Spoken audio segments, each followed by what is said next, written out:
सारे ही रो रहे हैं यहाँ पे। मुझे यहाँ पर 10 ईयर हो गए हैं। मैं 2011 से आपकी तो उम्र नहीं लगती इतनी कि आप। जी मैं 23 ईयर्स में आई थी और 2 साल का बेटा छोड़कर आई थी और अब उसको कोई भी रखने के लिए नहीं था, तो हमारे सुप्रीडेंट को अल्लाह ज़िंदगी दे तरक्की दे, उन्होंने मेरे बच्चों को यहाँ रखा हुआ है।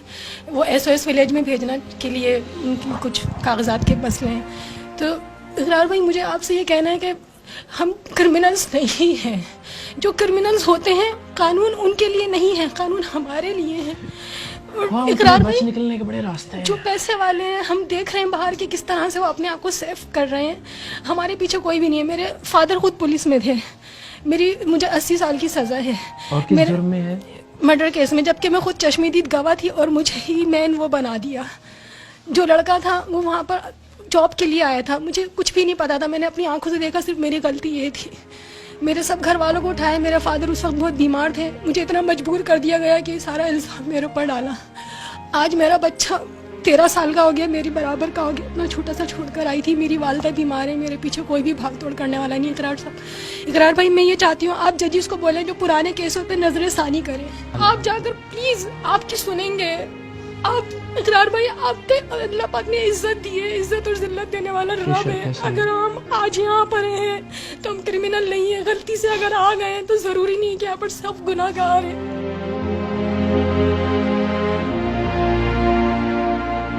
मेरे वालिद साहब की यहाँ पर 9 महीने हुए थे मुझे सजा को। मेरी डेड बॉडी आई थी, मुझे वहाँ पर आखिरी दीदार करने के लिए मुझे बुलाया। मुझे नहीं पता था, मैडम भी रो रही थी। मुझे समझ नहीं आ रहा था कि मेरे वालिद की बॉडी पड़ी हुई है, कि मेरे वालिद, मुझे यकीन नहीं हो रहा था कि मेरे वालिद का इंतकाल हो गया। यानी कि मैंने इतनी तकलीफें देख ली है ना कि मुझे अब तकलीफ महसूस नहीं होती, मुझे खुशी महसूस नहीं होती।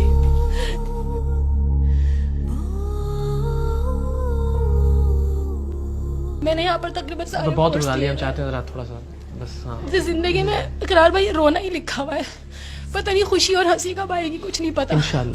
इंशाल्लाह आएगी। और बस वही बात है ना कि आप ही से तो ये सीखने की चीज़ है हम सब के लिए कि उम्मीद और आस नहीं टूटनी चाहिए जी।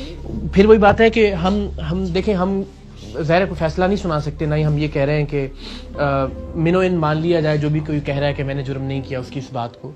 लेकिन ये बात तो ठीक है बदकिस्मती से इस मुल्क के अंदर के जो वाकई क्रिमिनल होते हैं, जो माफियाज हैं, जो नेटवर्क्स हैं जराइम के, उनके तो हाथ बड़े तगड़े होते हैं। उनके पास तो एक से बढ़कर एक वकील, और उनको पता है कि किस तरह से कहाँ से बचकर निकलना है, कौन सा कानूनी दावपेच खेलना है। तो ज़रा आसानी से निकल आते हैं बाहर।